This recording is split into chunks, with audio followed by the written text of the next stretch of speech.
Hi guys! Ito na naman pong muli si Ilocano Vlogger and welcome to my cooking vlog. And for today's recipe, magluluto tayo ng munggo sa gata with sugpo na may kalabasa at malunggay. Una, kailangan lamang po nating hugasan mabuti ang munggo o mangbin at saka po natin ito palambutin.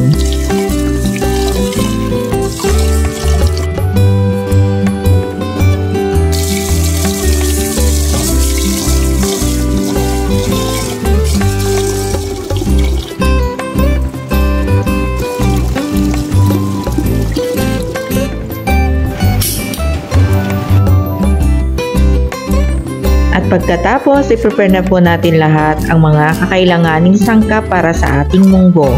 At eto na nga guys, ay naghiwa-hiwa na ako ng kalabasa.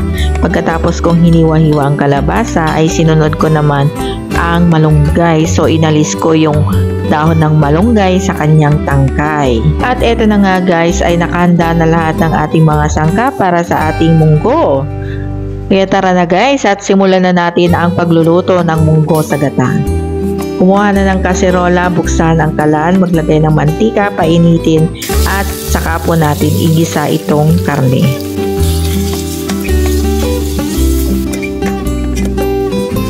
At pag nagisa na ang karne, sunod naman natin ang luya, sibuyas at bawang. Pwede din hindi kayo maglagay ng luya kung iyon po ang gusto nyo. Igisa lamang po natin ang karne hanggang sa ito ay mag-golden brown at maamoy natin ang aroma ng sibuyas, bawang at luya. At pagkatapos, isunod na nating ilagay ang isang tasa ng kakanggata.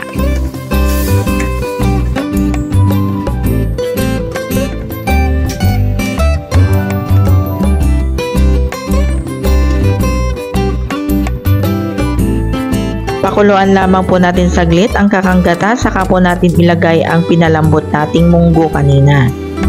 Pwede na din natin ilagay ang kalabasa at palambutin natin ito.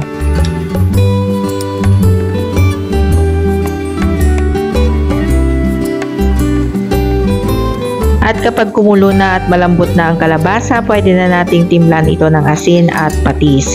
Pwede din tayo maglagay ng magic sarap para mas masarap. Takpan at pakuluan at pagkatapos pwede na nating ilagay ang sugpo. Ayan, malalaking sugpo ang aking nilagay.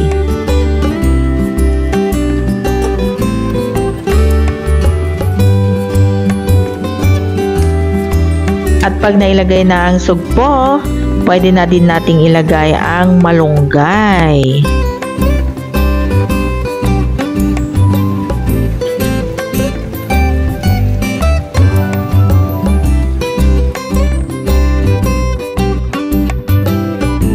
And we're ready to serve! Kainan na! Ihanda na ang isang kalderong kanin at kakain na tayo!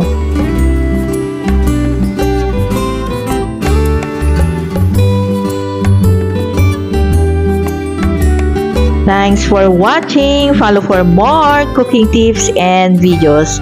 Bye-bye!